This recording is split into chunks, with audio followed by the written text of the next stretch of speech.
Blood Moon, a werewolf story. The street was deserted. It should be for an October night. Shadows stretched earlier and earlier every evening.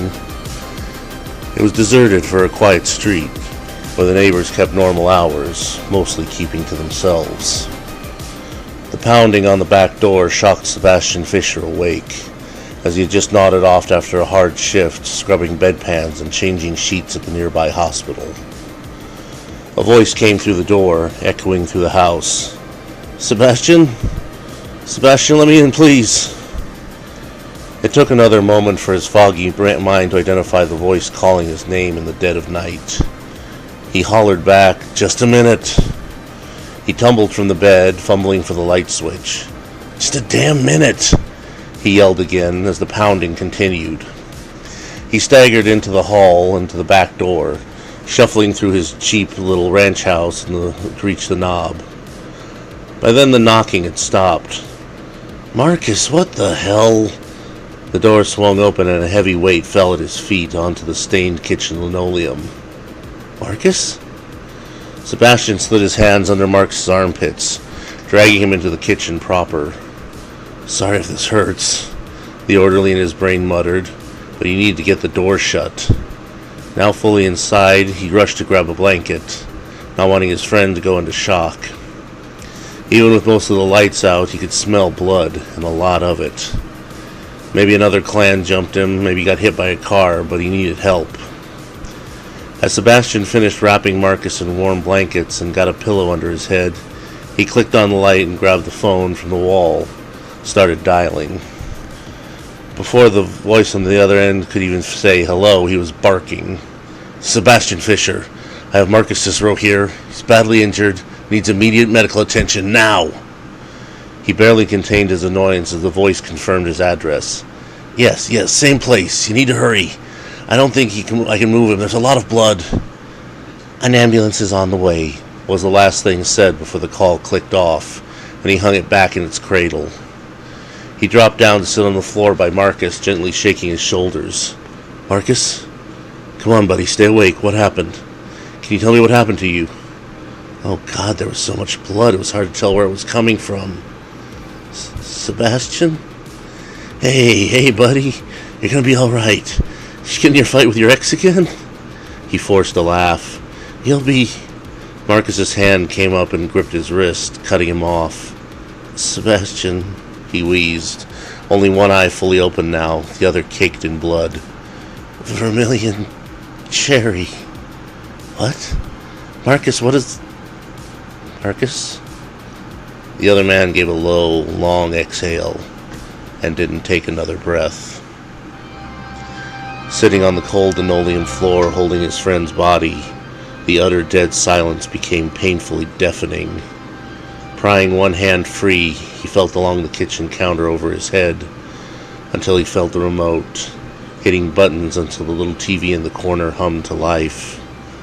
The Midnight Monster movie, Attack of the Killer Tomatoes, just starting. He sat there listening to the insane theme song until it was overpowered by the cry of the ambulance. When the knocking came on the back door, he realized he'd been crying. Wiping away a stream of tears with blood-stained hands, he growled out, "It's open." The ambulance ride was bumpy, bad enough to make Sebastian glad Marcus was strapped down and that he had a seatbelt on the bench next to his friend. The AMT who sat across from him, asking him questions. "What happened? Where did all the blood come from? Any wounds you could see? Any silver anywhere?" He answered as best he could, half numb, half understanding. He recognized the driver and the AMT by sight, and not so much by name. Pack life was like that. You know your friends, family, etc. A lot of it is just, "Oh, yeah, you." One huge college reunion. They were probably 5 minutes away from pulling into the clan compound, basically a huge gated mansion on a wooded lot. The ambulance pulled around the back way, heading for what was basically the small medical wing. A garage door rolled up as they drove in, closing behind them. The driver came around to open the ambulance's back doors. Sebastian watched as the EMT rose, the pair moving Marcus out of the vehicle, almost grateful, when a doctor with a mask and rubber gloves came over and gently motioned him to follow. He unbuckled and stepped out into the bright lights and antiseptic stink. Marcus's body went down one hallway. He went down another, with a stark feeling of seeing his friend for the last time. "Never been in here before," Sebastian muttered, his shoes squeaking on the floor as he followed. The doctor turned her head and said simply, "Consider yourself lucky." Something about that made him shiver a bit. It wasn't that he didn't know Clan Redford's compound as intimately as any of the others in the clan. It was just, well, werewolves don't get sick. No colds, no flus, measles, mumps, hell, they might actually be immune to Ebola and other diseases that gave humans nightmares. The clinic was for annual exams. Growing and aging didn't skip werewolves. And patching up wounds, mostly made by claws and fangs. Most of their lives were interclan warfare, after all. They kept walking for a bit until she finally opened a door and stepped away. "Inside, please." He stepped in to find a table and chairs, and two doctors he did recognize, even though through what appeared to be hazmat suits. The door shut behind him with a hiss. One of the two motioned to a chair. "Sit down, Sebastian." "Nice outfits. Someone got fleas?" No one laughed. Sebastian sighed and took a seat. "So, how concerned should I be right now?" With a mess of crinkling vinyl suits, they sat across from him before answering. Though their voices were distorted, he could still understand them. "Mr. Fisher, we've taken a preliminary examination of Mr. Cicero's remains. Obviously, without a full autopsy, we can't be exacting. However, our initial find leads us to believe Mr. Cicero passed from exposure to some matter of deadly virulent or chemical medium. Symptoms appear something along the lines of hemorrhagic fever, which appears to have overpowered his immune system entirely." And sat in utter shock. That was impossible. How? He finally managed to get the word out from his slack jaws. How was he exposed, or how could it do so? I'm afraid we have neither answer at this time. Once we perform a full autopsy with blood work, we will know more, prior to cremation of the remains. Wait, cremation? Sebastian's body lurched back into gear. He's only been dead a few hours. Mr. Fisher, I don't think you grasp the magnitude of this problem. We are truly in unprecedented territory right now and need to take every possible care to safeguard the clan. Speaking of which, now the tone turned uncomfortable. Sebastian, we're going to have you go into self-quarantine. What? His brain hit the wall again. Your exposure to Marcus's blood, and make no mistake, you were covered in it, as well as whatever has caused his demise, cannot go unattended to, and we certainly can't keep you in the hospital. The threat of exposure and infection is just too great.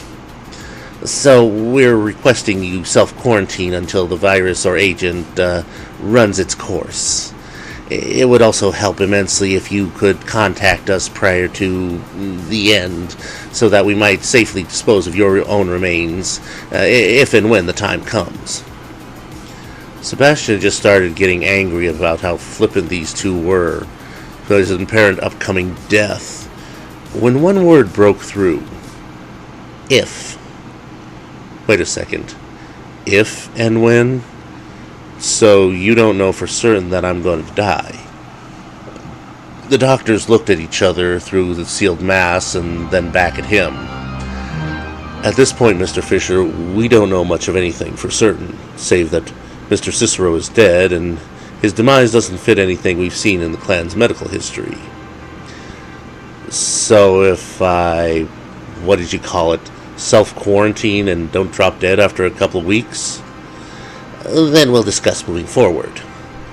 How am I supposed to eat and drink during all this? It didn't sound like these guys were going to let him head down to the market or call up for a pizza. We've already alerted the clan emergency center, and they're probably stocking your house with food, water, and essentials as we speak. Awful forward-thinking of you. We do try. Now, we need you to do a few quick tests before we can send you home. Don't worry, we're bringing the ambulance you came in as a quarantine vehicle. Sebastian closed the door behind him, tossing his keys in the bowl by the door. They missed entirely, and he didn't care. He slouched down the hall, his body urging him to go to bed, to pass out for a few hours at least. But his brain sparked at the sight of the kitchen light. He felt like he was sleepwalking, feet dragging through the thick walls of dreams, staring down at Marcus Cicero, his best friend, first club to talk to him at day camp, the only one who stood up to the dreaded bully Nancy Harloff with him. They both lost their front teeth on that one. Boy, that girl had a jab.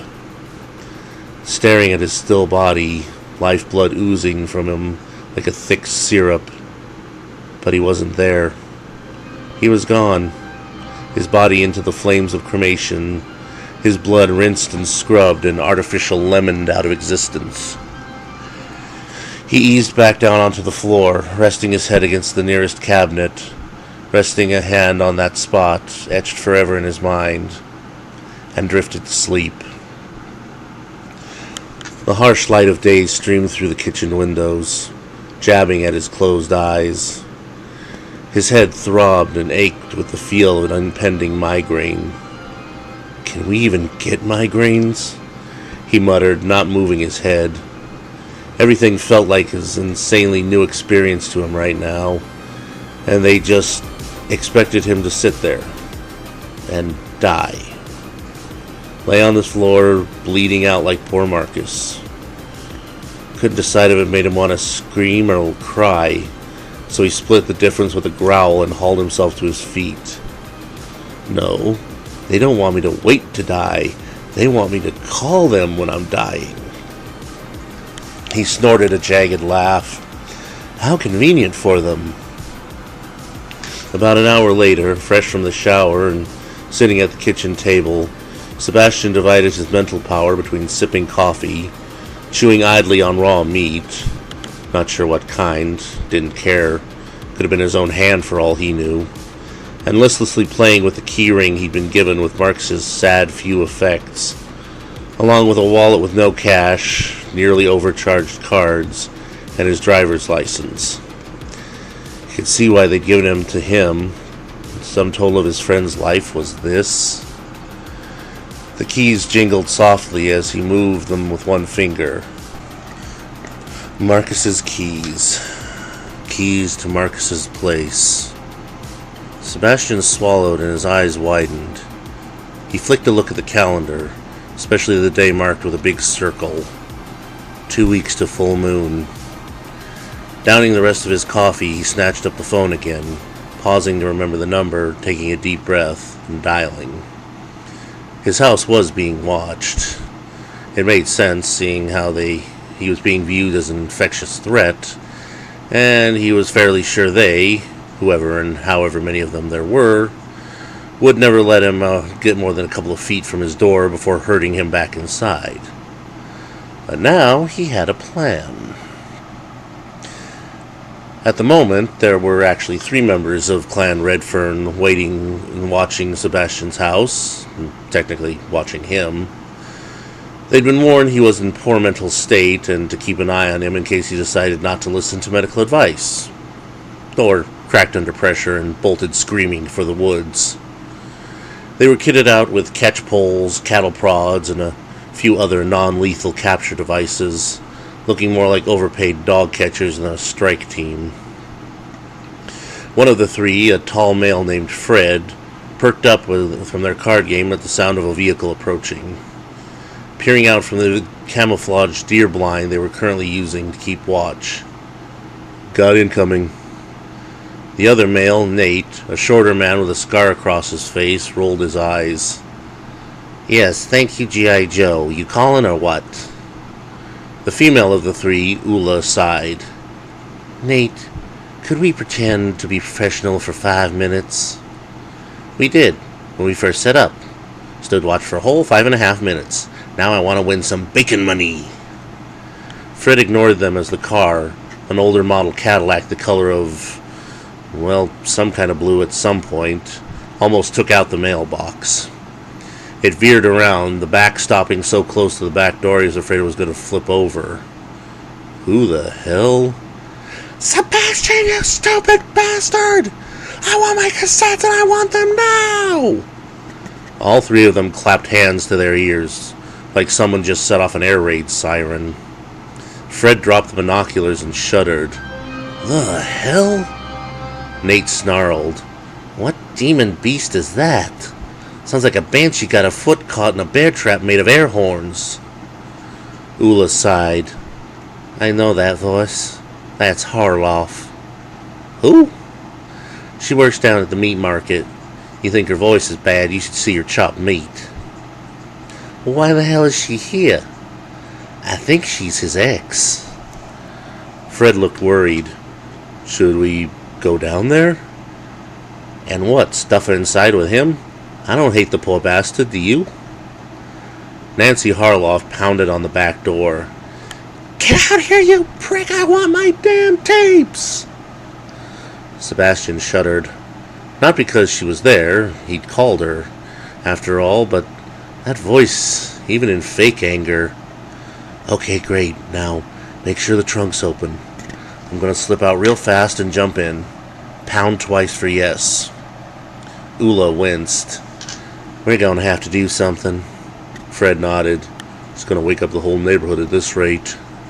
He was debating if they should talk to her or just kind of drag her away. Nate stuffed cotton in his ears from the first aid kit.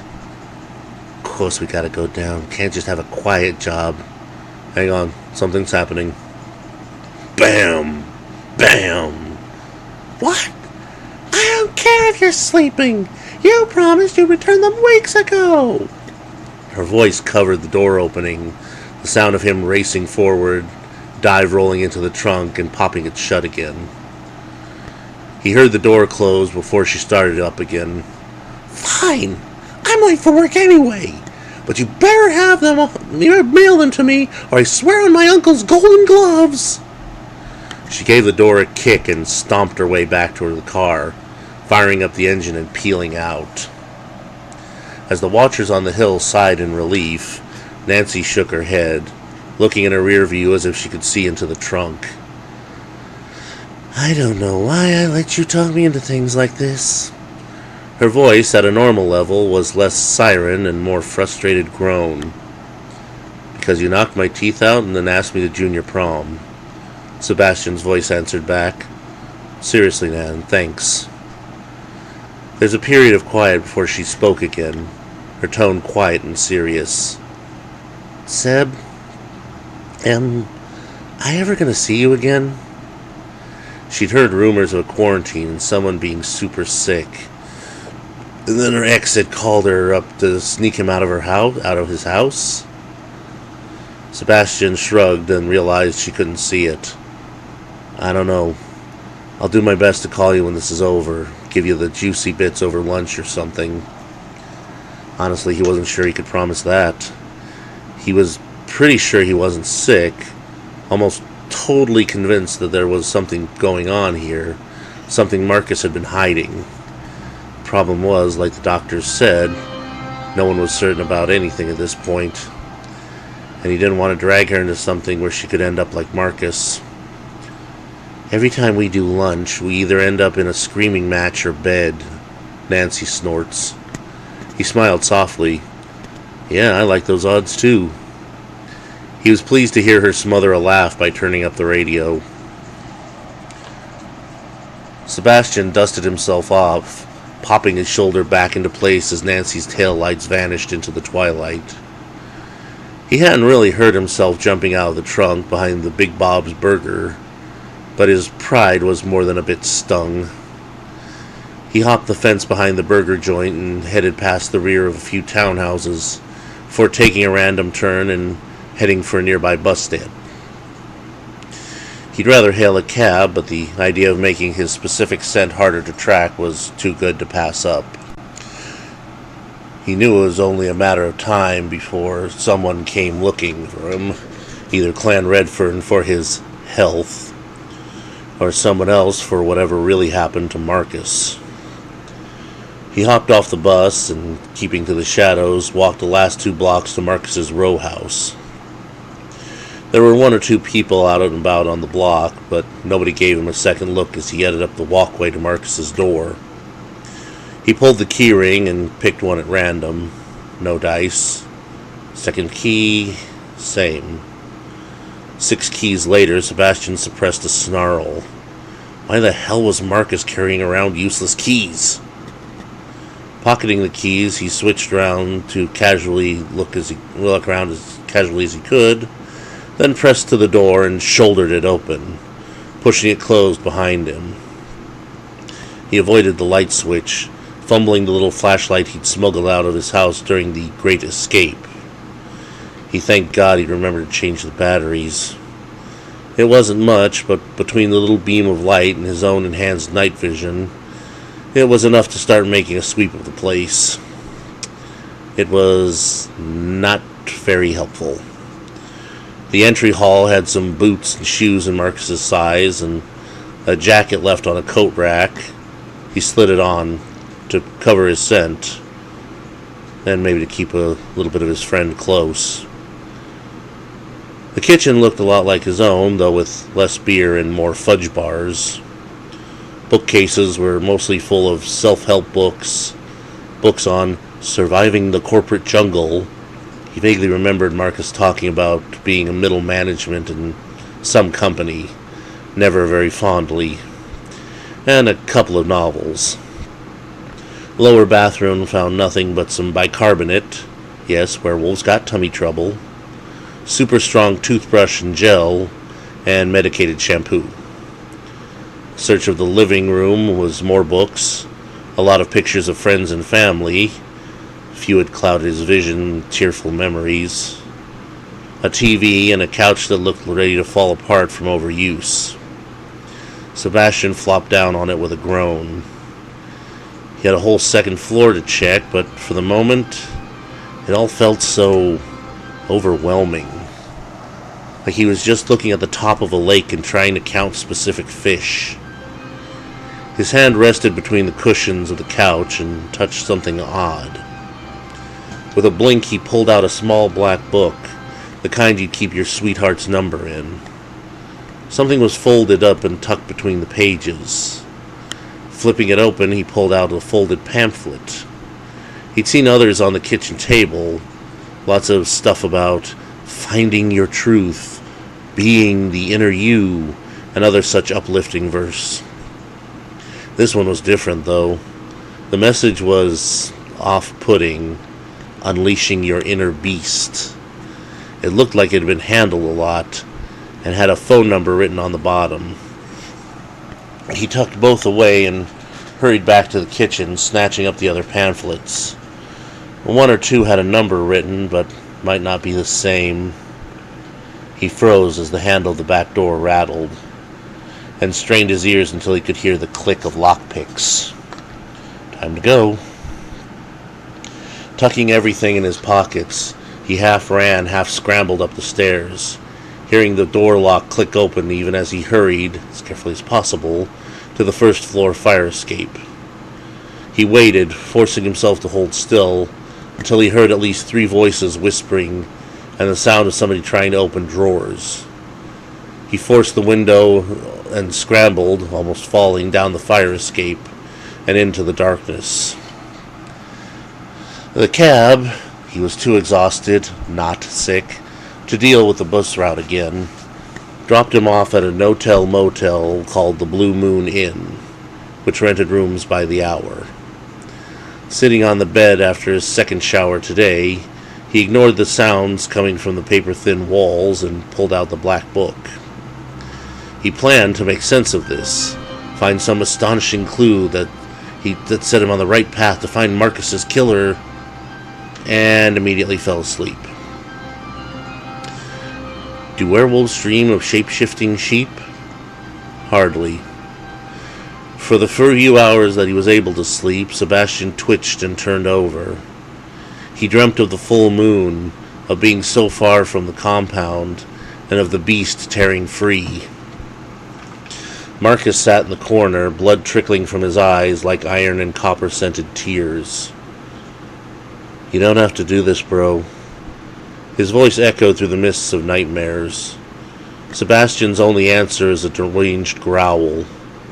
The specter followed him out the door and through each room as he slaughtered and feasted, claws rending flesh, blood soaking fur. "I'm sorry I got you into this," the voice mourned, "but I didn't know who else to turn to. I didn't know who else to trust." The glass doors at the front desk shattered, crystals shimmering in blood-soaked fur. Eyes of amber flames locked on the face of the shrieking clerk as one monstrous hand closed over his face, the other severing his neck with a swipe. Marcus shook his head. "I don't know what you'll think of me, but I just wanted a better life, you know? Oh, and by the way, Seb?" The viscera-covered snout lifted from the corpse, some random organ falling away. Marcus loomed over him like the hand of judgment. "It's not the full moon." The specter's backhand struck him, sending him through a full-grown werewolf shattering through the walls, back into his own room. There, the walls of the room were coated in hissing blood and insane laughter. Sebastian shot up from the bed and almost face-planted into the mirror across from it, the complimentary ice bucket landing square on his foot. With a curse, he raced to the bathroom and vomited. He rinsed his face and mouth from the sink, checked himself in the mirror for any sign, fever, jaundice, blood pouring out of his eyes and nose. "I'm not fucking sick," he growled at the disheveled face staring back. He moved back to the bed, taking a moment to listen. No screams, no sirens, nobody going room to room. All of it had just been a pre-moon nightmare. With a sigh, he laid out the clues he'd collected. A half-empty wallet, a black book, and various uplifting pamphlets. He stared at the seemingly random collection of life's flotsam, and with a grunt opened the black book. "Come on, Marcus, give me a break here." The detective novels made this shit look easy. By now the main character would have 5 suspects, half a dozen major clues, and a smoking hot love interest. His mind drifted to Nancy. No, focus. He flipped through the pages of the book, then looked through the pamphlets, then more black book, back to the pamphlets. After almost half an hour of finding nothing but phone numbers for packmates, all-night bookstores, and butcher shops, Sebastian threw the book across the room with a sound of disgust. This was pointless. A few deep breaths, and he slowly stood up, crossed the room, and picked up the book. "Real mature, Seb. Just fan..." He trailed off as he turned the book over. It had landed open on a random page, and just above his thumb was a set of initials rather than a name. HTBN. Not all that strange, save for the little mark next to it. What appeared to be a crooked V inside a red circle. Werewolf mark for identifying a vampire. Sebastian's breath caught in his throat. "Marcus, what the hell were you up to?" Contact between the preternatural communities was, not forbidden, but definitely frowned upon. Werewolves had enough trouble with other werewolves. Why go mixing with bloodsuckers or any other night critters out there? But there was a phone number with initials, and this felt important somehow. He grabbed the phone by the bed and dialed. "Hello?" The voice on the other end sounded cultured, educated. Unsurprising if it was a vampire. "Is this HTBN? If you have to ask, dear fellow, I must ask how you got this number." A crumb of suspicion was in the voice now. Also a larger crumb of curiosity. I'm a friend of Marcus. Oh dear. Something's happened, hasn't it? Yeah. Listen, I know this is out of nowhere, but you wish to speak with me about our mutual friend. Of course. Tell me where you are, and I'll have a call sent around. Sure. I'm at the Blue Moon Inn. He rattled off the address taped to the bedside table. Quite the area. Sebastian can almost hear the raised eyebrow. Never mind, the car shall be there in a moment. He wasn't kidding. Sebastian had barely turned in the key and settled his tab, and when he turned back to what had been an empty parking lot, a huge black car awaited. Not quite a limo, but a damn sight more costly than your average sedan or pickup. The driver, clad head to toe in black and gray, held the door open for him as he got in, somehow making it to the front seat before Sebastian finished buckling up. The car pulled out with an unsettling lack of sound. The driver was separated by a smoked glass partition, meaning no conversation. This was a minibar. There was a minibar. Everything looked red, so he'd give that one a pass. Too close to the moon. With nothing else to do, he pulled the book and pamphlets out again, trying everything he can think of to find more answers. They all smell faintly of Marcus, no surprise there. The handwriting on the phone numbers on the pamphlets wasn't the same as in Marcus's black book, so someone else wrote those down. Not surprising, but good to know. He'd just come across another number with an unfamiliar name, Reader, as the car began to slow. He dog-eared the page, tucked everything away, and stepped out the door as it opened for him. Better be careful, he could get used to this kind of treatment. The building in front of him was somewhere between old manor house and sprawling mansion. He half expected Robin Leach to come around the corner talking about hardwood support beams and marble garden benches, yet gave off a subtle air of menace. Not in the abandoned hope way, but more of a something dark and dangerous lives here. Run. Good to confirm he was in the right place. He climbed the front steps and gave a few hits on the faded brass knockers. He half expected to be greeted by a looming homunculus or some slavering hunchback. Instead, he found a gentleman who looked maybe 50, maybe a little younger.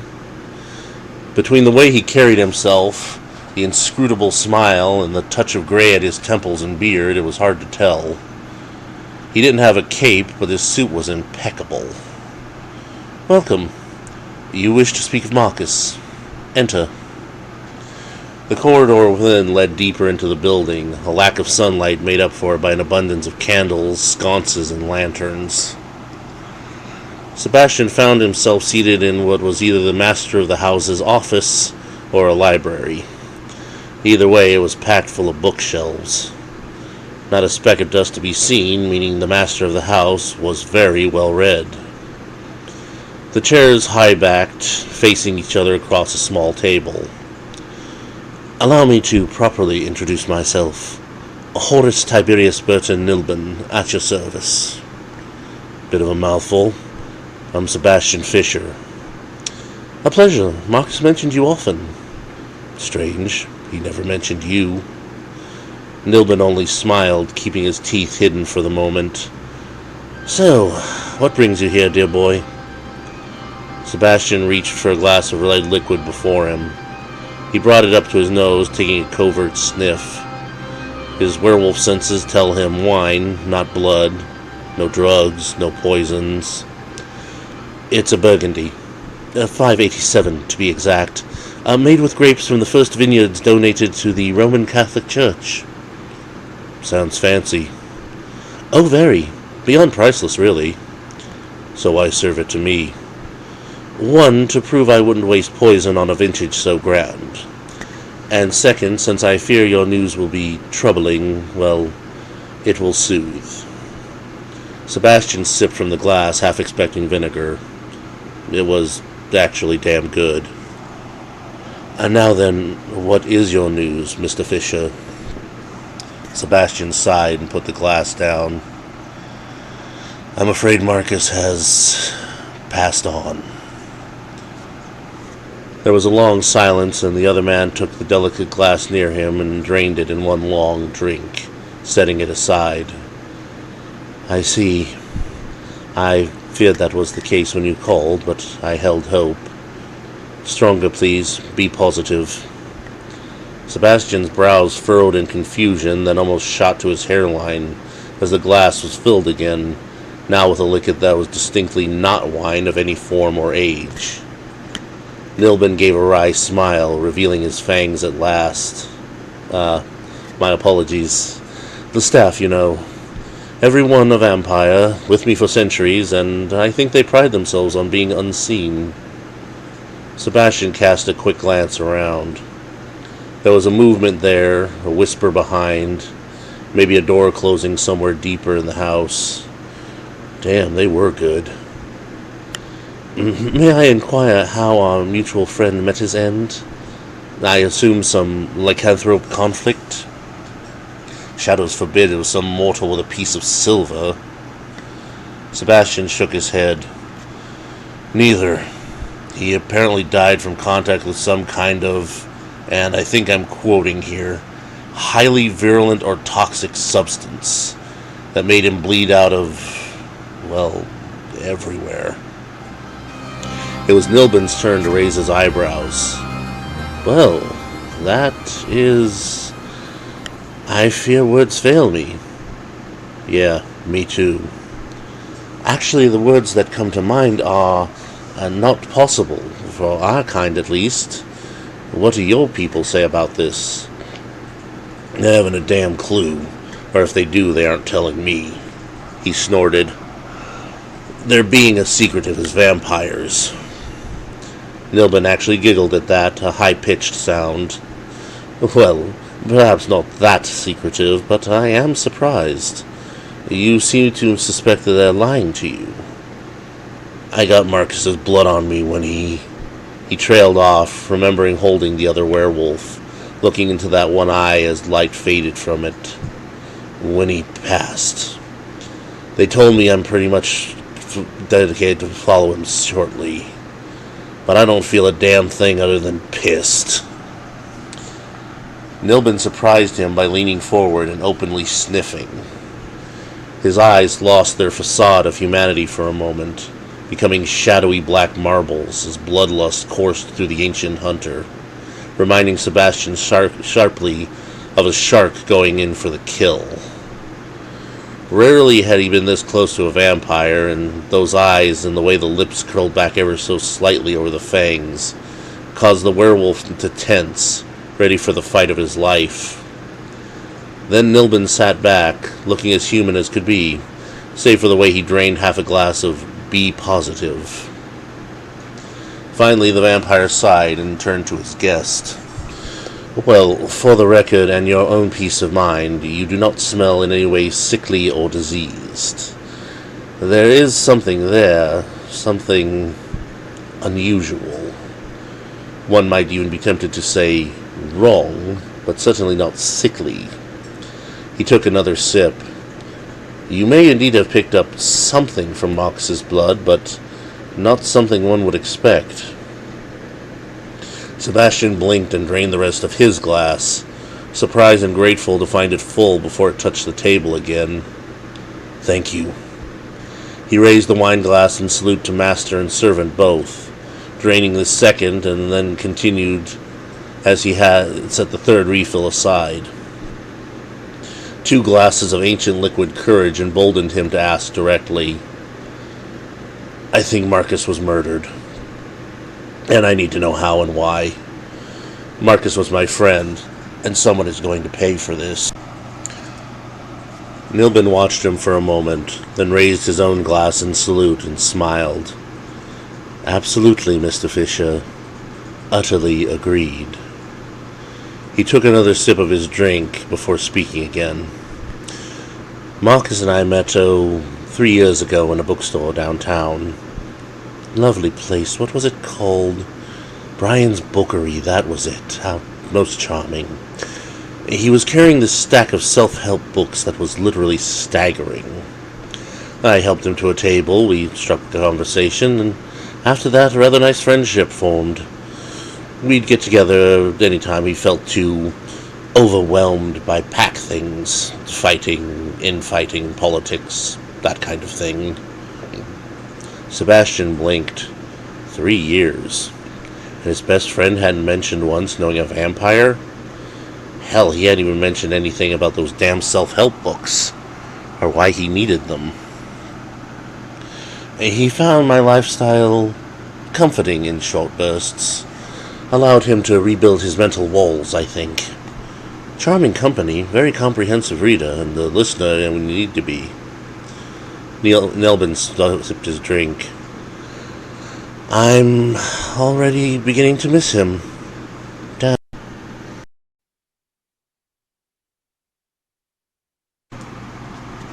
Sebastian nodded. He ever play the violin for you? A true broad smile broke across the vampire's face. Virtuoso. I swear the man could have played with Yasha Heifetz or Serge Blanc. Sebastian smiled softly in agreement, then kept on. The last time you spoke with him, did he seem upset or like something was wrong? Nilbin pondered that. He did seem distracted. I think he had something on his mind. He kept going on about bettering oneself and taking chances for risky rewards. If that was what he was on about, looks like the risk killed him. Sebastian sighed. I don't suppose you know how a werewolf dies bleeding from their face? Nilbin shrugged softly. Fear you'd know more about that than I would. Though I would put forth he didn't do it to himself. Sebastian nodded. With a sigh, he started to stand, pushing his chair back. Nilbin lifted a hand for him to wait, then held it out flat. In the blink of an eye, he was holding a slightly battered book. I nearly forgot. He left this here when last we met. I was going to return it to him when we next met, but... He sighed, then handed it to Sebastian. It was another self-help book, cover battered, dog-eared pages obvious even before he opened the cover. Inside, right next to the author's dedication to whoever, was a phone number. A hunch scurried across Sebastian's shoulders, and he pulled the pamphlets from Marcus's house out of his jacket pocket. Do you know anything about this number? Or whatever these are for? Nilbin leaned in and peered at the number, then took the pamphlets, thumbing through them before handing them back. Nothing that rings a bell, I fear, though they do sound like the kind of thing Marcus was obsessed with that night. Sebastian nodded, tucking everything away as best he could. There was one final thing he could think of, but he had to gauge how much he trusted Nilbin. The vampire was nothing but a generous host, a helpful listener, and a willing source of information. Could it be a cover just to see how much Sebastian knew? Something in his guts said that wasn't the case, and he finally nodded. Just one other thing before I head out. Do you have any idea what vermilion cherry means? The vampire blinked. 2 shades of red? Or some manner of delicious-sounding fruit? Sebastian nodded. Never mind. Thank you for the information. And the wine. Horace Tiberius Burton Nilbin smiled and nodded. You are most welcome. Just tell the driver where to drop you off. And should you find any pertinent information, do feel free to call. The look on his face said, if you find who did this, call me immediately. Back in the car, Sebastian mulled over what he'd learned so far. No clues as far to who was responsible for Marcus's death. He had learned, however, that Marcus seemed to have a double life. Felt weird. Looking back, he tried to pick up hints he'd missed, conversations that didn't mean what he thought they did. Anything. With a shake of his head, he reached into his coat again and pulled out the black book, flipping to the second unfamiliar name. Reader. Marked with two symbols. A simple H in a circle for human, and a yellow M next to it for magic. There was a phone number and an address under it. At the first stop sign, he tapped the divider. It slid silently down. "Yes, sir," came a voice like a wind through a hangman's tree.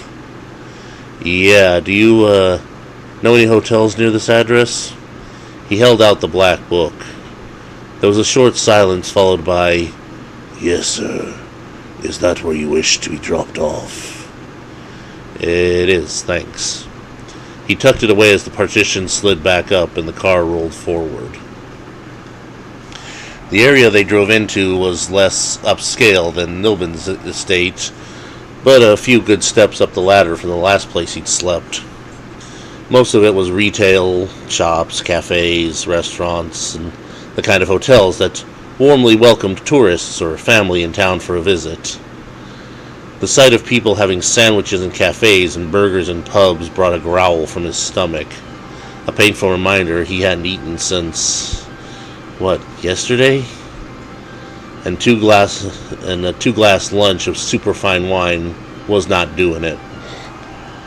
He tapped the divider again and spoke before it was even fully open.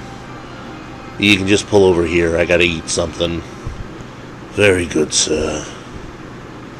The car pulled over next to a row of restaurants and let him out. He stretched and turned to thank the driver, but the space was empty. No sign of the car up or down the street either. "Vampires," he muttered, picking the meatiest smelling place and heading inside. The dinner special at the Buck Knife was a steak the size of his face, a side of ribs, and asparagus floating in butter. The first two ordered as rare as possible. The phrase, "show it the fire and terror and then drag it over here," may have been uttered. As he dug into the fresh, bloody, barely warm meat, his eyes damn near rolled onto his head. He'd probably have been embarrassed by the sounds he was making if the big guy leaning out of the cook's window wasn't grinning at him like he was watching his favorite sport. He chuckled as another stripped rib hit the plate. "Damn, son, you eat like you ain't seen food for days." Sebastian wiped his mouth with a crime scene of a napkin and grinned. "Nothing near this good, sir." "I like you. You want something else?" "Well, I wouldn't say no to that chicken I smell, but I don't know if I got the cash." "Ah, cash. Let me tell you something, son. My mama told me you find someone who really loves food, it's a sin not to make sure they fed. Half a chicken, do you? Mashed potatoes?" "Hell yes, son." Sebastian wobbled out of the Buck Knife with a heavy belly, heading towards the hotel across the street. No more than half an hour later, he was in the shower, the water as hot as he could handle, giving little prayers to the moon of a sleep devoid of nightmares. The full belly ensured he was asleep the moment his head hit the pillow, and 2 glasses of wine older than most countries made sure it was dreamless. The next morning it was time for the next of his dwindling leads. The address in the black book for Reader was just a couple of blocks, giving an opportunity to grab breakfast, Buck Knife's bacon and egg bonanza, with cheese. Seconds even. If he stuck around here too long, he'd find out if cholesterol could kill werewolves. And then to stretch his legs. The one time he got confused, he just went into one of the small mom-and-pop stores and got directions from a very friendly older lady. It wasn't even 11 by the time he found himself in front of a house.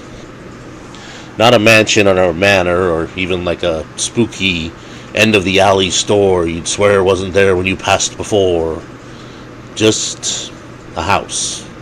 Fence, green lawn, front porch, lawn gnomes even, and a sign on the fence stating it was the home, and apparently business, of one Paul Green, medium and advisor, whatever that meant.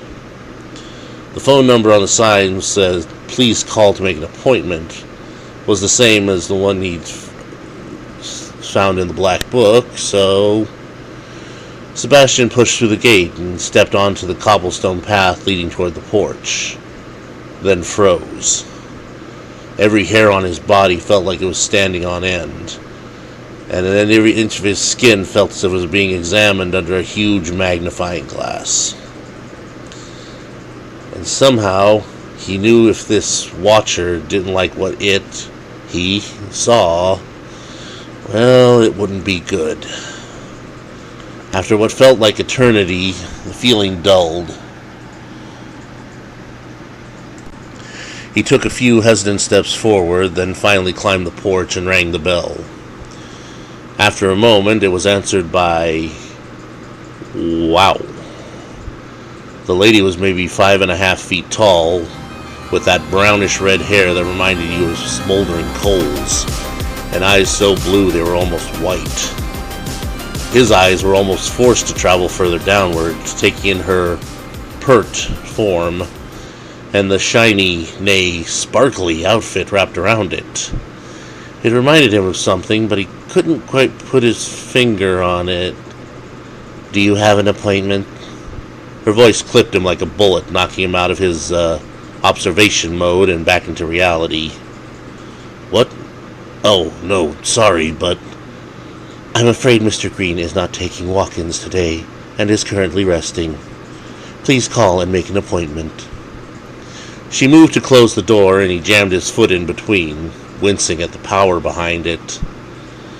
"I just need to speak with him real quick." "So do many, sir, but you still need an appointment." "It's about a mutual friend of ours. I think he might be able to help." His voice was strained with rush and pain. Good God, this lady had muscle. His foot felt like the time he accidentally stepped in a hunter's snare.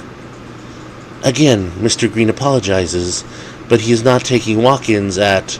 "Marcus Cicero is dead, and I think he was murdered." The yelling wasn't for her benefit, mind you. He suspected eyes and ears on him since the covert scan outside. And apparently that hunch played out. The lady stopped pushing, seemed to be listening to something, while her eyes were as blank as a mannequin's. Finally, she opened the door wide and ushered him in, those impossibly high heels of her clicking on the floor as he limped after her. She led him to a door marked Spiritual Recovery Room, Private. "You may enter," the girl intoned, placing a hand on the door. There was a subtle click as she pushed it open, giving him time to duck inside the darkness beyond before it clicked shut behind him. "Shh!" The strike of a match illuminating the small patch of a man's face and his pipe. Paul Green sucked in a long draw of breath, then held out the still burning match and breathed out. No gout of flame or sudden flash of light, just a slow lighting of several lanterns around the room, revealing it to have a huge couch, overstuffed chairs, an incense burner the size of a dog, and an older human man puffing softly on an intricately decorated pipe. "So," his voice was rough, commanding, and a bit tired. "You were saying about Marcus?" They moved from the recovery room to what Sebastian guessed was the reading room. A large table dominated the center, soft blue velvet chairs, a few smaller tables holding shiny knickknacks, gewgaws, and whatever else was probably used to read auras or futures or lucky lotto numbers. The thought must have shown on his face. "Ignore that stuff. Just trappings and misdirections for the customers. Most of them would come here more for the sizzle than the sausage." He blew a smoke ring, and Sebastian followed it with his eyes, and now saw the posters on the surrounding walls. Well, posters might have been too simple a term. These were advertisements, proclaiming to one and all to come and be amazed by the amazing Green. The images there were certainly of Paul Green, some of a much younger man, others closer to the gray-haired, mutton-chopped fellow seated across from him. "Nice," Sebastian nods up at them. Vegas? Vegas, Atlantic City, Reno, Times Square, the Rosemont, Monte Carlo. You name it, we played it. The gruff grouch from face warmed a few degrees. Yes, Green and Talia, bringing joy to the young and the young at heart, astounding kings and presidents. So, what happened? Time finally started catching up on me. Couldn't do the world tours, all-night parties, multiple shows of astounding might and power daily, matinee on Saturday. He made a motion with his pipe and curtains closed on the posters. Yeah, but you kept the costumes for your little friend over there, Sebastian smirked. He wasn't gonna knock it. Hell, the old guy still had the steam. He blinked as Paul laughed. Sorry. Whew. Needed that. He chuckled. Talia's a golem. Someone my grandfather set on me for birth. Still, she's a sweet old thing. Never complains about housekeeping or cooking. And the costume? The old magician shrugged. Told her she doesn't have to wear it no more, or go off stage. I think she just likes it. Seriously. Kid, I may be many things, but a liar I am not. Sebastian thought about that and nodded. He'd let it drop, for now anyway. So, Green leaned forward. Let's get down to the elephant in the room. Marcus is really dead. Yes, sir. The magician let out a long sigh. When? About 3 days ago. Between 2 and 4 a.m.? I think so. Weird question. Was he covered in red? Sebastian felt a chill and a suspicion warring up and down his spine. He bled to death. But not from a wear or a silver blade or a bullet, or you wouldn't be here trying to find out what happened. I see. Sebastian calmed. A bit, anyway. The tags Marcus had in the book said the guy was legit magic. Still, how? He was interrupted as something small and black leapt from a cabinet top to the table.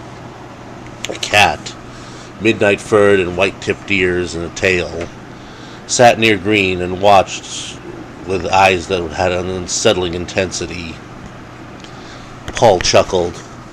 My manners, sorry. Should have introduced you to Enrique. He's my confidant and familiar. Enrique, this is Sebastian Fisher. I never told you. Oi, hombre lobo. Paul's got gone magia in his little pinky than you got in hot baths. Don't take much for him to find out simple shit like that. The cat was talking. The cat was talking to him. The fucking cat. I think I broke him. Pobre perrito. Oh, and now he was smirking at him. Paul sighed. Enrique, play nice or it's the chicken snacks before bed. You know I like the tuna better. Oh, the betrayal. Then behave. The cat grumbled as Paul turned back to Sebastian. You have questions for me, I'm certain. And if it is in my power, I will answer those questions. He sat back and spread his hands grandly. Ask away. Sebastian scratched his jaw slowly, and a finger came up to his lips, tapping. With a small smirk, he points to Paul. So do I ask you? His finger shifted to Enrique. Or the cat? I'm a familiar, you son of a bitch. What did you call me? Hey, it's the truth, no? After all, your madre is a female wolf, so... Paul cleared his throat. Chicken snack. Enrique shut up so fast you'd think he turned to stone. Magician faced Sebastian again. Shall we try that without the immaturity? I promise nothing. But Sebastian did sigh. Sorry, you're right. It's a bit I'm a bit strung out lately. Because, you...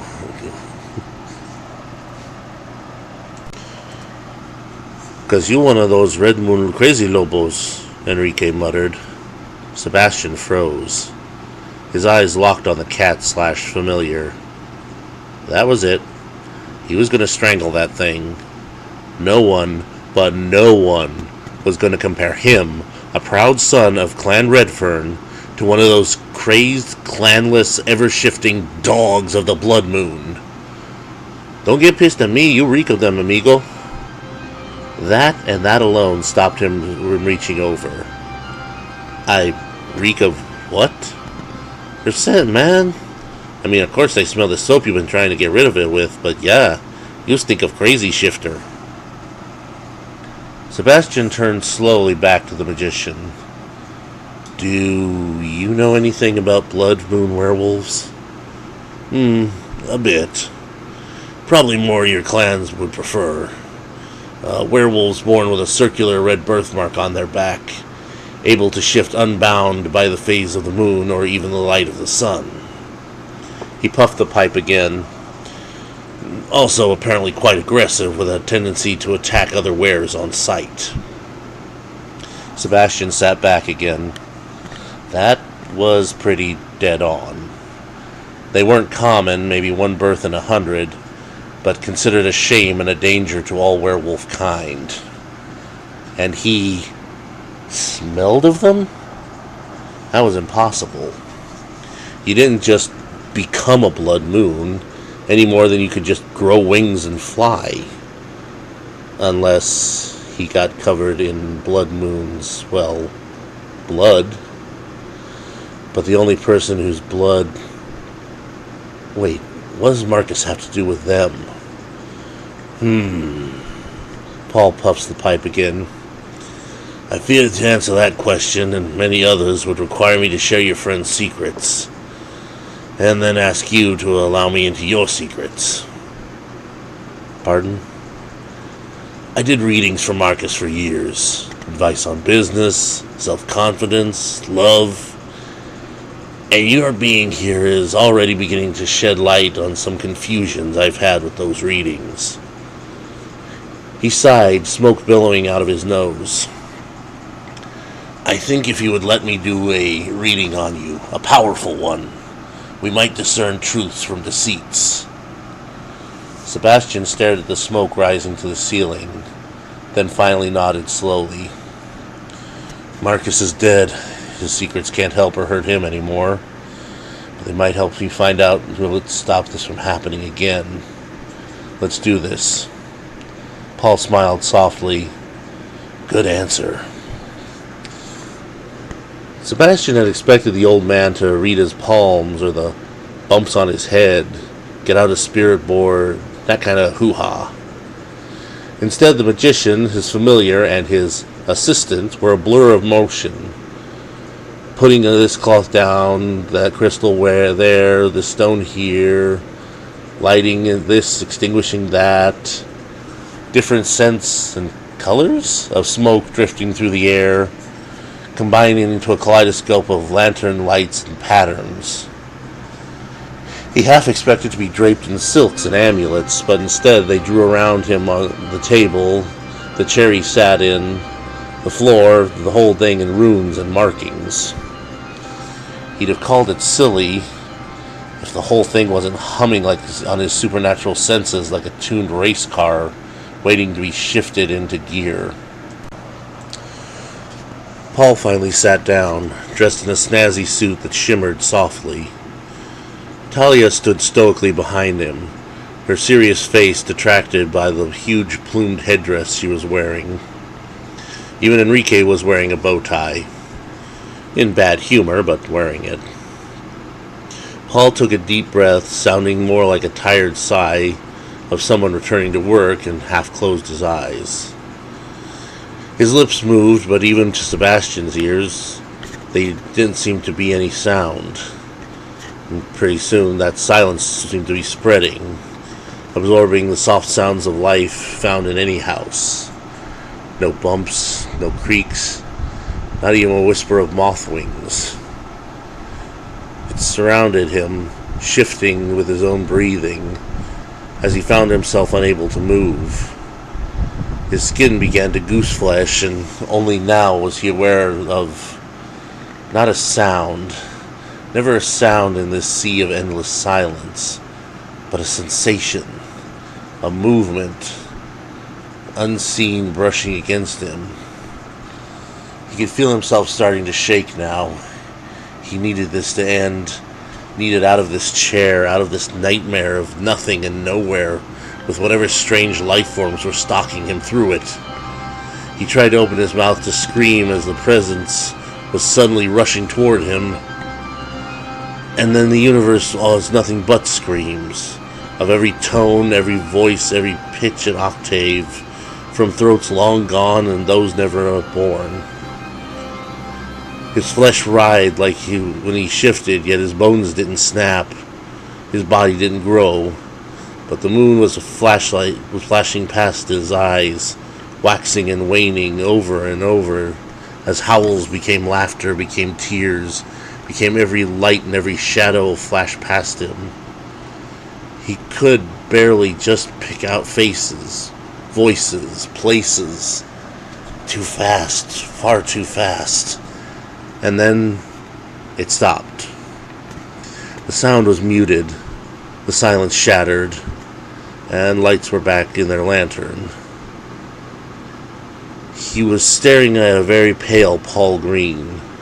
The man was sweating and swearing softly, supported by his assistant and comforted by his familiar.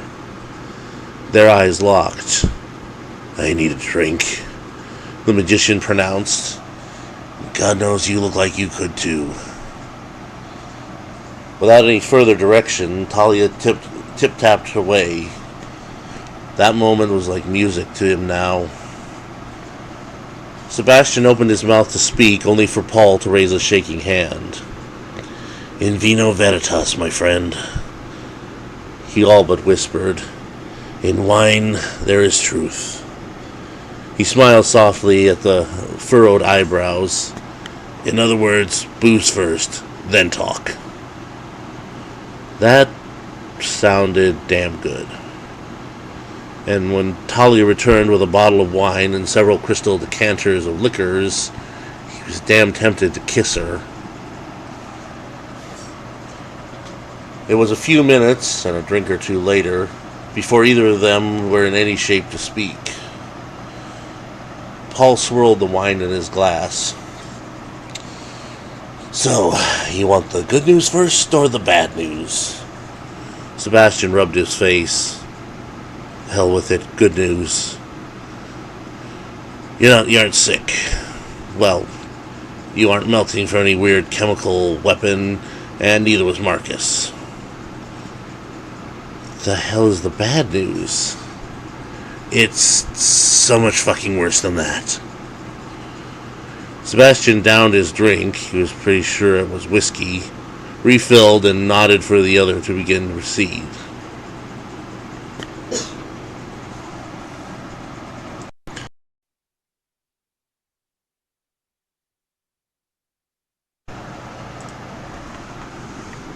"First and foremost, while you may have been Marcus's best friend, you were also almost his only friend. He'd apparently been having issues, both in clan life and at work. Passed over promotions, ignored by his fellows in the clan, bullied inside and out. And yes, before you ask, he hid it from you, because he was worried you'd get yourself killed or banished from the clan trying to make things right." Sebastian started to protest, then stopped. Yeah, if Marcus had told him about anyone pulling that schoolyard bullshit, he'd probably have started breaking faces.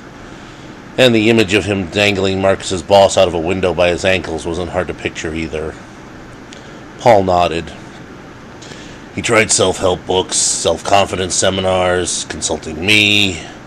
He gave a sigh again, for all the good I did.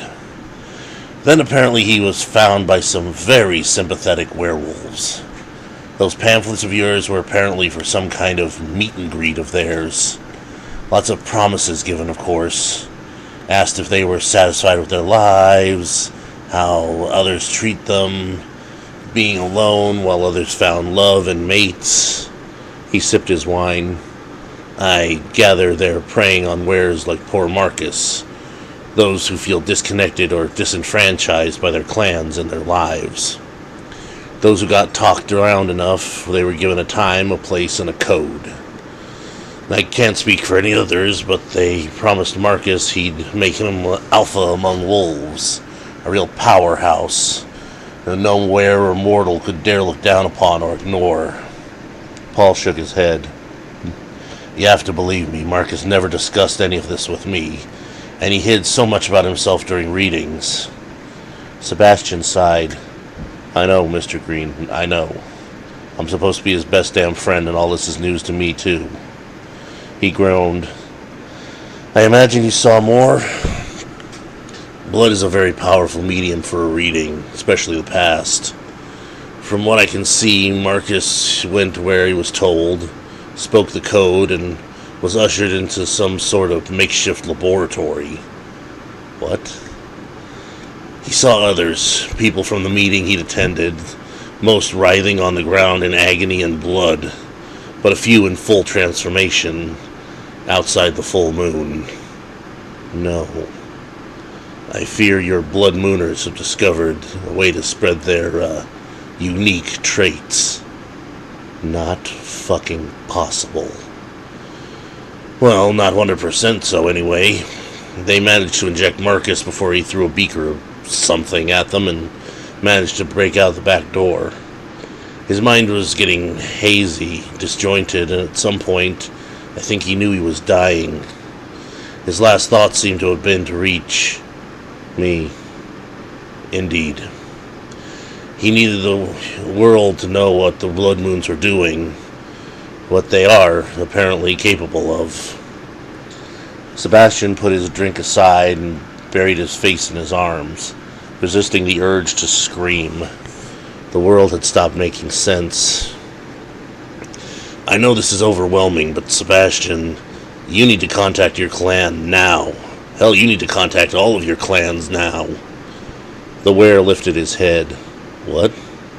Think about it. Even if an imperfect method, they could double their numbers in less than a year. With time to perfect it, he could change the werewolves at any whim. Imagine they affected even one of your clans. Oh, he was imagining it. Sebastian had fought blood moons before. They were berserkers, mad dogs who let the beast loose for any and every reason, including just because.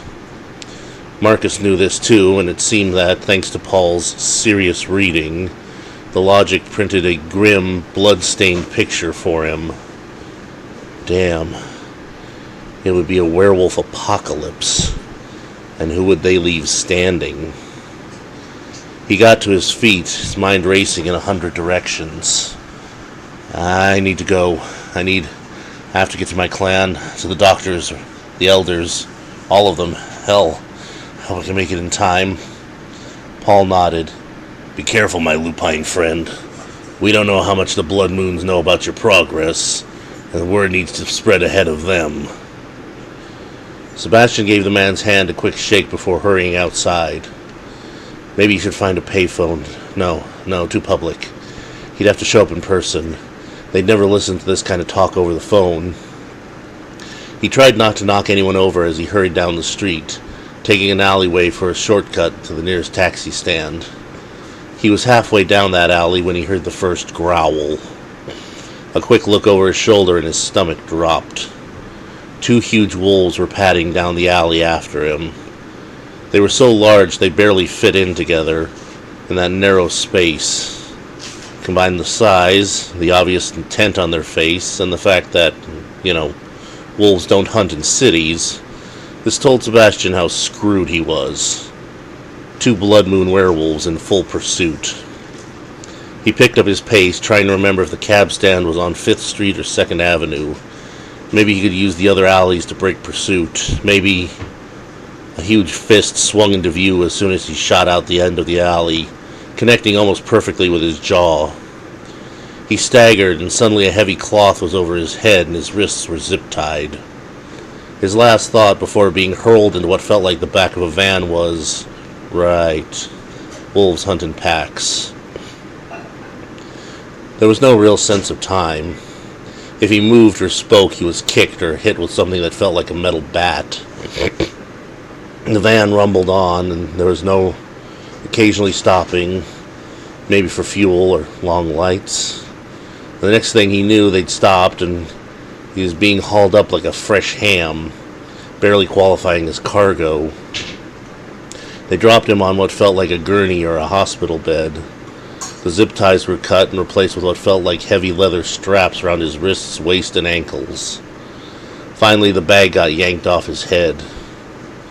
He spat out bits of fabric and tried to take in his surroundings, and it was clear he was surrounded by people, men and women both, some fully dressed, some naked, and some were towering hybrids, things of human nightmares with yellow eyes, slavering jaws, and claws like scythes.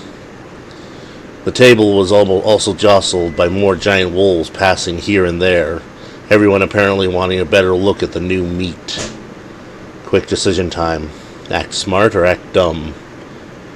And he figured dumb would buy him more time. Sebastian spat again.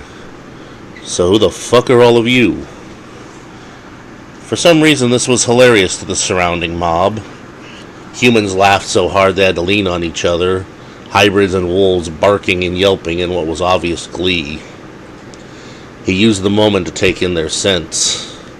From what he could smell, there were maybe 9 people here, 3 full wolves, 2 hybrids, and 4 human forms. One of those acting human was dressed to the nines. 3-piece suit, expensive-looking sunglasses, long hair feathered back and let loose over his shoulders. And when he raised his hands for quiet, which he received instantly, long leather gloves. My friends, we are being so rude. We have our new friend here at a disadvantage after all. We all know Mr. Sebastian Fisher by this point, yes? There were murmurs of agreement and a few whines. Yet even with all the hurry and worry he has put into finding us, none of us even introduced ourselves. The guy moved forward slowly, the others in the room parting to allow his passage. I do apologize for the rough invitation, Mr. Fisher, but you see, you have proven to be a stubbornly persistent problem. The voice was light and conversational, but the leather gloves squeaked a bit as his hands clenched, his presence holding an undertone of menace. We're partly to blame, I suppose. If we hadn't let Mr. Cicero get away, you'd have been none the wiser to, well, any of this. At least. And now that smile had a predator's gleam, until the time was ripe. Look, man, I don't know what you want from me, but I have no idea what you're talking about. The well-dressed one sighed and turned his head, giving a growl. The rest of the room broke into motion, and within seconds he was sitting on an office chair, resting his arms against a folding table. Mr. Fisher, I'm truly not in the mood for this. I have a great deal to take care of, to clean up this little mess, and you playing Lackwit the Fool will only make this evening worse for both of us. Sebastian stared at the man, who stared back and finally shook his head. Why the hell did you have to do that to Marcus? The man's smile returned, still in its own predatory form. Ah, good. Now we're going to move forward then. First, an introduction. I am Jericho, currently in charge of this little operation of ours. In answer to your question, we had to do that to Marcus for the same reason we do it to all the poor, lost souls who barely felt the moon. Because we needed to, and they asked. Hell, some of them, like your clanmate, practically begged. Sebastian snarled and tried to lunge, but as soon as he started stretching the straps, burning pain found his bare flesh. He yelped and dropped back, craning his neck to look down at the heavy black leather and the very shiny buckles. You gotta be kidding me. Jericho smirked. So sorry about that, but we can't exactly have you running around before we finish our chat. Now, I have a question for you. Who else in the clans knows about this? Sebastian could feel the intense gaze through those sunglasses. Who would know about a bunch of clanless, rabid dogs who can't even follow the basic rules of nature? Pretty much everyone from the elders down to the school pups. The other moons in the room snarled, and he could hear claws grate on metal or stone. But Jericho held up a hand, and slowly sound resided. Charming. Though since we've seen no other searchers besides yourself, any other unusual inquiries, I think we can safely say no one but you. He gave an exaggerated sigh. Hopefully I can put that worry aside. Anything else to say or ask? He rested his chin on his palm, watching Sebastian. The strapped-down were decided to go for broke. He had no idea how he was going to get out of whatever this was, but damned if he wasn't going to get some answers. Let me see if I got this right. Little plan of yours, Sebastian growled, and Jericho motioned for him to proceed. So you dogs can't keep your numbers up high enough to be any real threat to the clans, yet you got delusions of grandeur. He ignored the snarls. So you started looking for a way, anyway, to boost your tiny, pathetic numbers. And somewhere in all this, you mutts found whatever sick bullshit you were looking for, and started a little fucking cult to drag in people together to test whatever their hell brew is. All with the promise they get to join the Vermilion Pack and be all powerful and shit, so you can launch an attack on the clans. Jericho was still smiling, and even started to give a little clap. Good try, dear boy. Very close. I mean, you could mention how we're treated like lesser beings, kicked and bitten for being born, and that's if we're let to live. The suit was straining, and there was a clear he was forcing himself to calm down. But in a nutshell, yes. We found our miracle, locked away in our own blood like some gift from the moon itself. We refined it, separated it, made it into something one could give with a needle. And sadly, the survival rate among captured wares when injected remained disturbingly low. Yet we are determined, and as time has passed, we've made it better, safer. The cult you speak of is made up of dreamers, wolves whose clans barely treat them better than our own already. And with a steady supply of volunteers, sooner or later we'll have a near-perfect survival rate. The room broke into cheers and howls. As it died away, Sebastian noticed the man was toying with a small box. Two other things we should clear up. First off, we are not Vermilion, though I suspect I know the source of your guess. You see, we give our new initiates a code word, something to let our people know to prep our miracle. You are aware, no doubt, the double entendre of cherry, yes? It tends to mean virgin, clean, untainted. He opened the box and removed a syringe. In the light from the overheads, an angry red liquid seemed to fight to escape. Now, would you like to guess what we call our little miracle? Sebastian swallowed. Vermilion. Clever boy. Jericho chuckled, sounding like a panting wolf. If you wish to know our name, dear child, we are the bar guests, hellhounds of legend. And our dreams don't end with the fall of the clans. Sebastian's blood ran cold. They were crazy, every one of them. And worse, they were organized, coordinated, and crazy. So what? Now you're gonna have me join the children of the dumb here? Think I'll make a nice little addition? He tried to sound braver than he felt. Jericho shook his head. Oh no, I'm afraid, as I said, you've proven more trouble than you're worth. I wouldn't waste the newest batch of Vermilion on someone like you. He stood and moved closer. I'm afraid this run had, I believe, slightly more than a 2% survival rate. He was looming over Sebastian now, when everything went black, and then red, and then annoying as alarms in another part of wherever they are started blaring.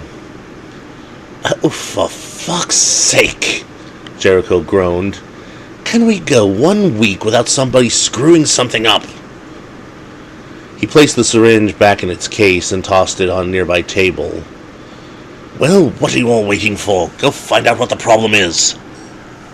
As the others hustled out the door, one of the still humans leaned in. What about him? What about him? He's not going anywhere. A gloved hand patted Sebastian's cheek harder than it needed to. Rest up. We'll be back soon. The empty room felt cold and, well, not sterile, but without the other shifters, it felt more like a cave than a building.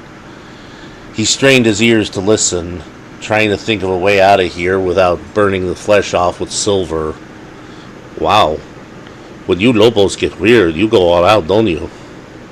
Sebastian almost jumped out of his skin at the voice near his head, until it registered in his panicked brain. Enrique? Hola, perito. The familiar stretched. You are a very hard Lobo to find, you know that? How? When you run out like a crazy person, the boss sent me to follow you. Make sure you got to the bus or cab, okay? Which you didn't, but you did drop that little phone number book of yours. I take it to the boss, he makes some calls, he used some hair you left on the reading, you shed like a Pomeranian, you know that? Then boom, here we are. We? Sebastian blinked, feeling lost. Yes, dear boy, we. Came a cultured voice from the red-tinted shadows. A flash of something sharp and the leather straps popped open. No, they'd been sliced open. Horace Tiberius Burton Nelbin stepped forth, wielding what appeared to be a saber that reeked of lycanthrope blood. Sorry for the delay, young Seb. We had a bit of a kerfluffle getting your clan fellows to listen to a medium and, well, a vampire. He chuckled, helping Sebastian to his feet. Stirring, though, isn't it? Haven't been in a proper fight in decades. Wait, you said Paul brought you all here? See, the boss tell you'll be here soon. They're helping the rabid dardos. It's not polite to kill people, to kidnap people. Not even people like you. Love you too, cat. You think I won't pee in your shoes, but I can find where you live, amigo. There's a flash of light in the hall outside the room, and two large wolves raced yelping in the other direction. Paul came into view, dressed in top hat and tails, shaking a very clearly ancient wand after them. That's right, you overgrown punk puppies. Scamper home to mama before you make me really mad. He looked into the room and snorted. Finally? What's the matter? You couldn't get yourself stowed near the entrance? They lost my booking, so I had to take what was available. Sebastian chuckled as they all followed Paul the way he'd come. The whole compound, was that the right word for it? Probably. Felt like an old Cold War bunker or something. Was in chaos. Fully shifted and hybrid blood moons fought claw and fang against men and women who took their blows and came right back like it was nothing, swinging a motley assortment of axes, machetes, and other blades, carefully edged in silver and clutched in leather gauntlets. Occasionally a gunshot could be heard, but since these people bore the obvious signs of being unshifted werewolves, they were more comfortable up close and personal. Amidst the savagery, Talia swept gracefully, breaking teeth and shattering bone, a battering ram shaped like a ballerina. The flight was becoming more and more one-sided. Blood moons were either falling dead or in full retreat, diving into vents, down corridors, or into crudely dug tunnels. Still, this wasn't an extermination mission. Determined-looking werewolves were searching cabinets and desks, gathering papers and floppy disks, destroying vials and vials of vermilion. The motley group looked around, and finally Enrique gave a stretching yawn. "Well, I don't know about you guys, but I'm beat. Let's get out of here. Maybe go get some grilled fish."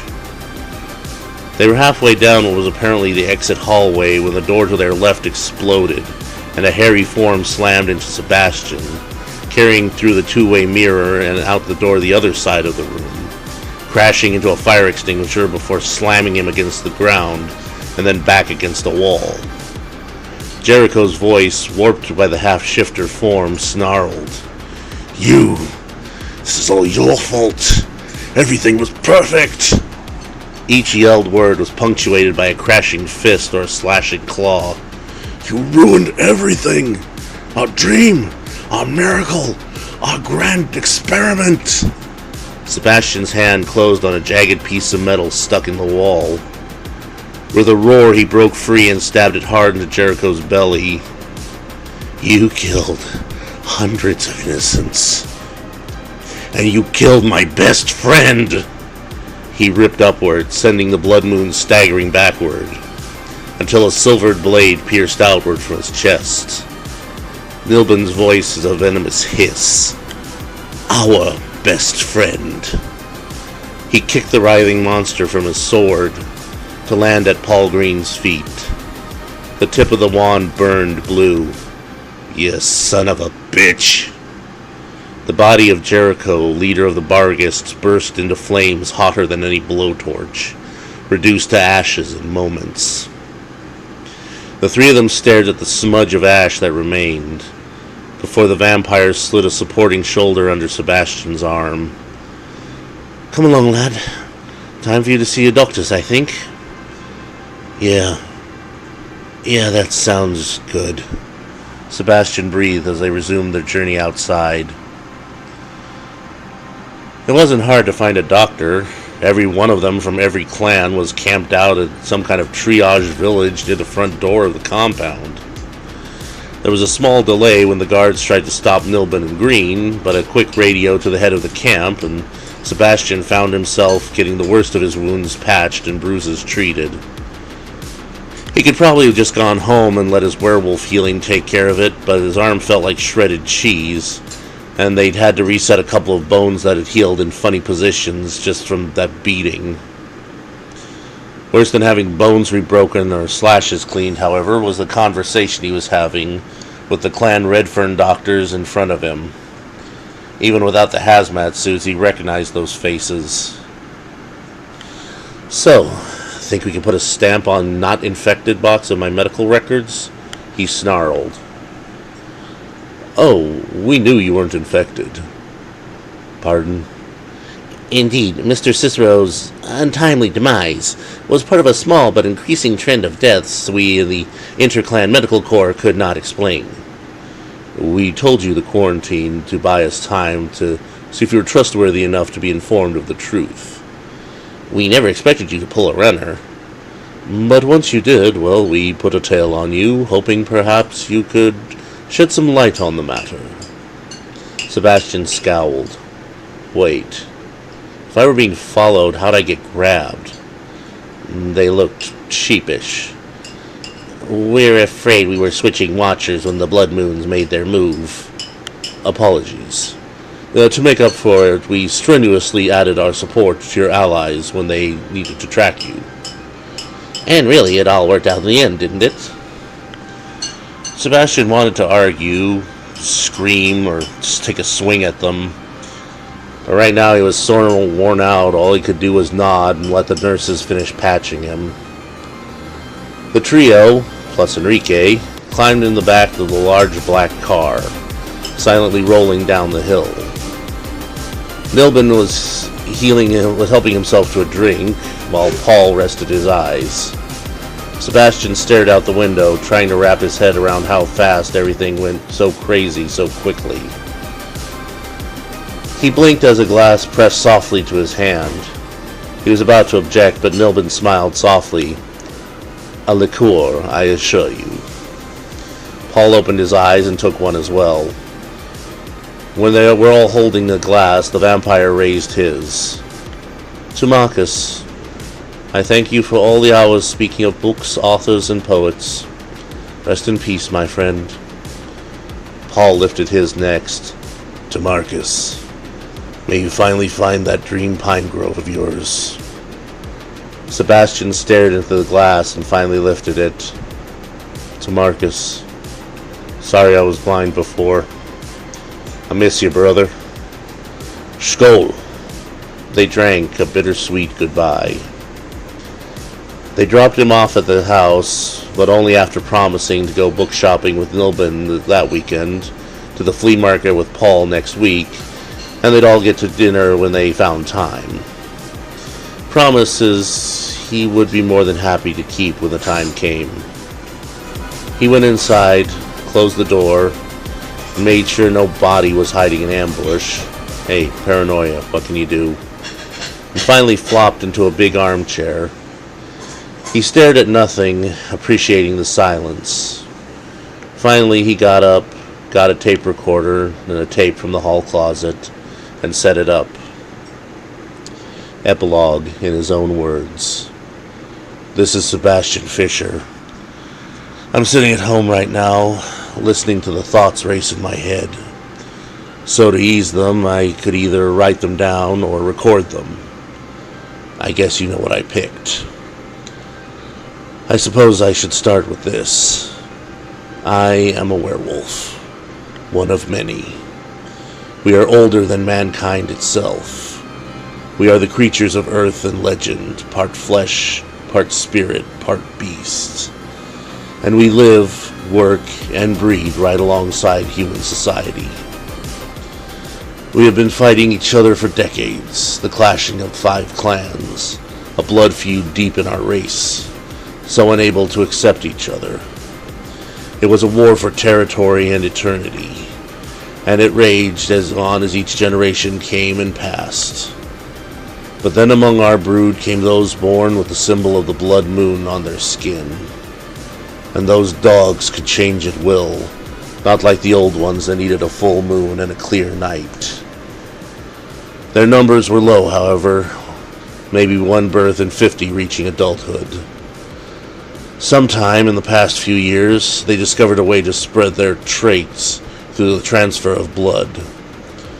Sometime in the last few years, their success rate slowly climbed. 3 nights ago, my best friend, Marcus Cicero, became their latest victim. He died in my arms in my kitchen. I hunted them down and sorted it out, as Granddad might say. I swear to you, my friend, I will always remember and honor you. May we someday meet again on the other side. For now, I'm going to call up Nancy Harloff, see if she's up for late lunch.